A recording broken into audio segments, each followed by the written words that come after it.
everyone. Welcome to the Rookie Reset. My name is Andrea Fitzgerald, and I'm going to be your host this evening. Now, you may be wondering, what the heck is a Rookie Reset? Well, guys, it would be an evening just like this, except your girl would be stressed the hell out because I couldn't have managed my classroom. Quite frankly, I couldn't figure out this whole teaching thing. So what we do here on the Rookie Reset is to provide you with practical tools, tips, and strategies to help you stay in the game. I am the professional learning in the building that you may need. I am the PD that you need. So yes, I'm Andrea Fitzgerald, and my whole thing is to help new teachers not quit, because I was stressed the hell out my first year because I didn't figure out this whole teaching thing. So that's what we hope to do here, to help you reset your class and help you stay in the game. So today, friends, we're going to continue our conversation around meal prepping. So last week we talked about the importance of preparation versus planning. And we're going to talk about, and I use the analogy of meal prep in terms of planning for your lessons. Because I thought, guys, I could just pull up in class my textbook and kids just gonna listen to me and work out like that. So I want to share with you three things you can do to help you prepare your lesson. So do you ever notice when you go to the grocery store, when I'm hungry and I don't have a list, it kind of goes all over the place because I'm just hungry. I'm thinking about what I need in the moment. I'm like, oh, I might need this, I might need that. And then you end up getting things that you don't even need. You're like, oh, dang, I went here, I spent $200. I ain't even get anything I really wanted. Well, the same is true in our class. We want to have a plan before we walk in the door. And again, we talked about last week why it's so important is that it eliminates a lot of issues when you're prepared, and I don't say this to judge. I was definitely that teacher, y'all. Like, I didn't have a plan. I just pulled up, I was going to teach, and them kids gave me hell. I'm just going to be honest with you. But it establishes trust with your students, and it shows that you're competent, you know what you're doing. So I want to share with you 3 ways to prepare a solid lesson, 3 things that you want to think about, so that you're making that, what I call that PTP pedagogy. Well, what's PTP pedagogy? It is primetime player pedagogy. So these are the moves that you could potentially make in your class where you're going to get results. And I'm not saying it's the only way. It's just when I think about what worked for me as classroom teacher, and whenever I see a teacher and I'm like, oh, that was solid, a lot of these things are present. But before we get to the PTP pedagogy, we've got to talk about what do we need to do before we walk in the classroom. Like, what are some things that I could be thinking about? Well, the first thing you want to start is you want to identify, like, what's your target, what's your objective. And one of the best ways to do that is reading the standard objective, whatever you have for your state. I know in our state we have the Tennessee academic standards. But what are the standards? So I went to this conference several years ago, the Standards Institute. It was my very first time going. And I pull up, it was in Boston. This lady, she walks out, black dress, blonde hair, and I'm like, oh, she's gonna say something very profound. She has on the screen, she has RTFS. And I'm like, well, what does that mean? I'm just assuming she's gonna say something. Gosh, she looks so elegant. But instead, she says, read the big standard, and you can fill in the blank, the F in there. That's what she said. Because and basically what she was saying is that, when the standard kind of is a North Star for the decisions you're going to make in a lesson. You want to start out with, you want to know where you're going. Where am I actually going? And it's just like getting a car and not knowing where you're going. You're going to waste a lot of gas. So you want to think about the same thing in your class. Like, what is the objective of what I want to accomplish? And when I was in graduate school, I had to do a model lesson, and it was supposed to be on Pythagorean theorem. And I had like all these quotes and stuff like that. And shout out to my dog is hanging out with me today. Say, hey, Nana. Hey. But anyways, so so I had to do this model lesson. And I had all these different information about Pythagorean theorem. Quiet. Hold on a second. My dog's going crazy up here. All right, yeah. So I have this I have all this stuff. And after I do all of it, she was like, and what was your objective? I didn't have one. I didn't have objective of what I wanted to accomplish. And I just had a whole bunch of stuff about Pythagorean theorem. And she was like, did you want to find the hypotenuse? Did you want to find the legs? Like, what was your purpose? I didn't have a purpose. And so when we don't have a clear plan for what we want to accomplish in our lesson, that can happen for you too. If you don't have a plan objective. So you want to start with RTFS, read the freaking standard, look, identify what is the objective? What do I want to accomplish after this experience? What do I want them to feel differently about? What do I want them to know, understand, and do? So start with that. The next thing, after you say, okay, this is, and I like to say the objective is the type of sandwich that you're gonna make. We use the sandwich model to plan our lessons. So you want to think about what type of sandwich am I making? Am I making a bologna sandwich? Am I making a vegetarian sandwich? What is that? So after you decide the sandwich, the objective, the standard, the next thing you want to say, okay, well, what is the task that I'm going to utilize to make this happen? And because the task is basically, the best part of a sandwich is it's the meat. It's the stuff in the middle. Oh, thank you. Oh, wait a minute. Shout out to my honey bun. She's bringing me a hot tea on live. You want to get on the camera? She's like, no, but thank you for the hot tea. Oh, look at this. See? And it's representing Puerto Rico. So shout out to you, boo. Okay, so yeah, so look, I done lost my train of thought. She always makes me lose my train of thought. I'm just saying. Yeah, sidebar. I stalked her for 6 months before I even met her. Don't tell anybody though. But yeah, so yeah, but I'm just saying. Yes, lost my train of thought. I forgot what I was even saying. Look at that. I don't even know what I was talking about, guys. Listen. All right, anyways, yeah. So go back to the task, okay? So we know what type of sandwich we're making. The objective, the type of sandwich is our objective by standard. What do we want to accomplish during this time? What do we want students to feel differently about?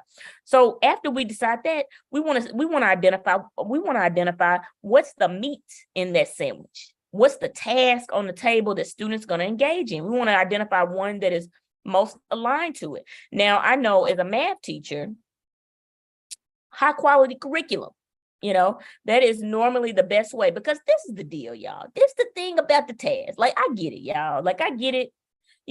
Some people like, yo, I ain't feeling the high quality curriculum. Okay, I got that. But let me tell you this. We're going to work smart and not hard, because this is the deal. In the district I worked in before, we did not have, for high school math, like, we didn't have a curriculum. So a lot of times they had to kind of put things together, because like we literally did not have a resource. Like, we didn't. So they had to place and put stuff together. But because we didn't have one, it was almost like making a meal. Like, you ever went to the grocery store and you say to yourself, you like, you know what? I done went to the grocery store today. I ain't cooking tonight. I'm tired. So the same is true when we don't have a high quality curriculum. Not to say it's the only way, because my brother has a curriculum that he created, and it's fire. Like, it is fire, Algebra 2, and he's gotten great results with it. He really has. And other people have gotten great results. People that use it have been level 5s. And if you want to get that, holla at me. You know what I mean? But I'm saying, like, it's fire. But that's because it is like, he knows his content, so he can make those strategic decisions and be like, okay, we're going to try this. We're going to tie this here, tie this there.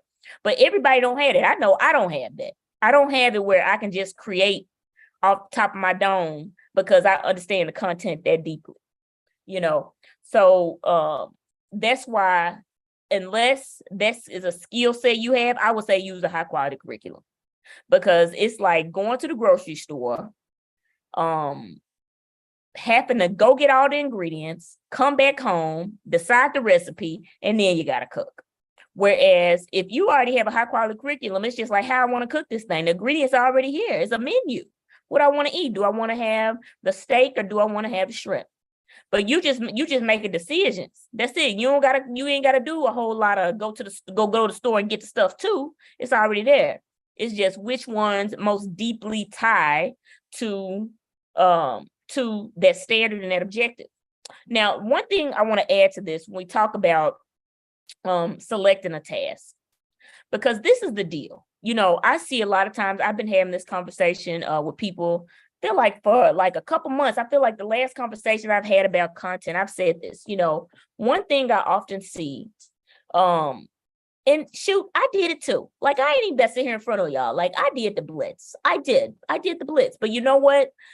How the only way the blitz can work? Y'all know in the spring when the testing time, everybody blitzing. You know what makes that work? High quality instruction. Because you can do all the blitzing that you want. But if the teaching is not tight and the task on the table is not right, then it's not going to work. And that's just being real. Because check this out. If I have a task on the table that's jumping into 3 feet, and at the end of the year on the state test, they asked me to jump into 10 feet, I'm going to drown because I'm used to being in the 3 feet. So we have to consider the same thing we selecting the task of what students are engaged in. Because, you know, state test, I always say, it's kind of a science. You know, you got to have that high quality teaching for all the other stuff to work, all the other strategies, the assessments aligning to the standards, the giving students opportunity to practice how they'll play, that all that can work. But at the end of the day, it comes down to what's happening in that classroom for those 180 days. That's what's going to help them be able to do that. But you also got to have the right task on the table. Because if you giving them below grade level work, the state's going to ask them, if they're in 5th grade, the state's asking them to do 5th grade work. They are absolutely asking them to do 5th grade work. But if I put 3rd grade on the table, then they won't be ready. So we've got the task on the table got to be right and tight. It's got to be right and tight, grade level content. And we talk about, you know, sometimes people talk about, oh, kids are behind and this and another. Put grade level content on the table, you know, because it's almost like something that I'm beginning to see is you have to put, it's like being around the right people. You have to be around people who are far beyond where you are. Because when you're in those rooms, you naturally are going to elevate. You have no choice. You're around greatness. You're going to elevate. You know, some of the ideas that I have now and some of the conversations I have now, I probably wouldn't have had them if I didn't go to that conference in June. Change my mind. I was in the room.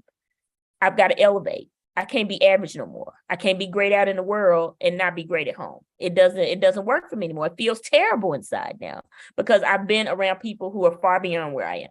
Change my mind. The same is true with the task on the table. Same true. If you put the task on the table, they're going to rise to the occasion. Now, it may be a little challenging because I'm telling you right now, it's hard out here in these streets. Personally, I'm telling you. But you naturally start to elevate because you're around people who are beyond where you are. Same things, task on the table. It's if you give them grade level content, they will rise to the occasion. But it also, another layer here is also about beliefs. You know, do I believe that they can do the work? Do I believe that? Well, yeah, examining our biases. So we got to put grade level content on the table. The task got to be right and tight, tied to this stand and the objective. Okay. And so the last thing I would say, the third thing you can do right now is complete that task like a student.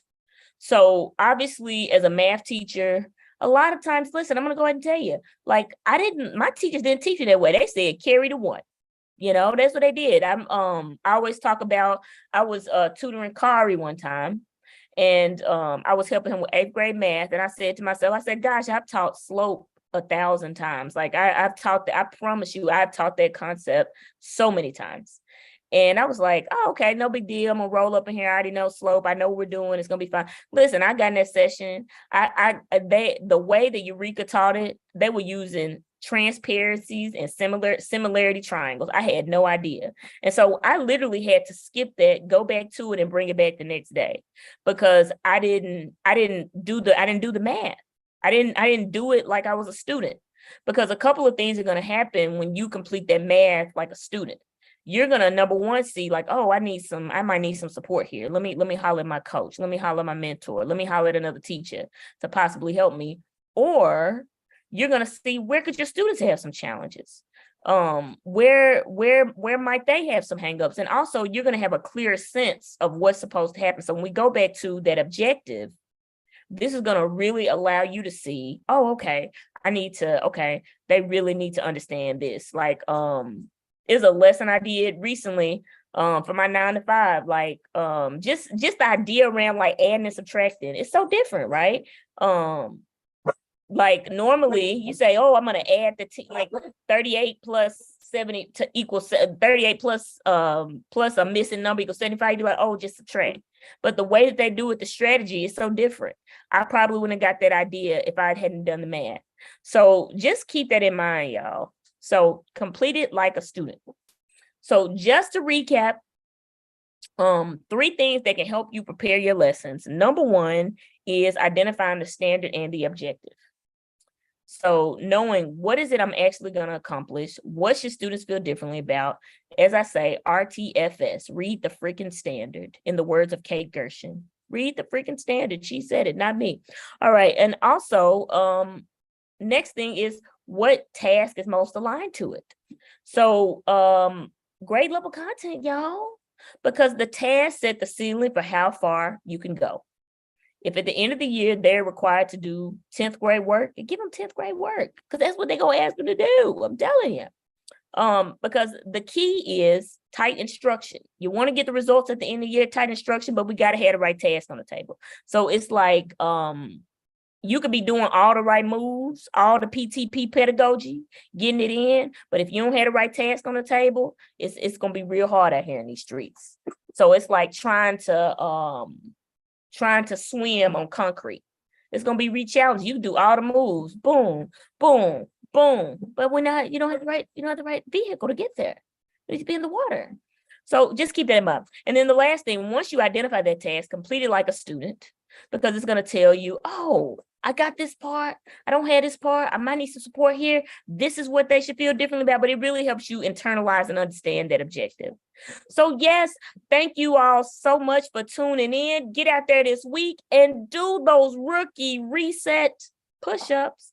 And as you work out this week and you get in that class, I want you to keep that rookie state of mind. Well, Fitz, what's that? I want you to remember the level up is in the losses. Problems are a privilege. And yes, you might be new to this, but I know you're true to this because you're in this moment right now. I believe in each one of you. Thank y'all so much for tuning in, and we'll be back next week, sometime between 5:15, 5:40, and 50. Y'all know how we work. I'm not giving y'all a set time. Y'all know how I operate out here. Somewhere in the window, we'll be here. So I'll see y'all next Tuesday. We'll be back again, and we'll continue our conversation around planning. You know me?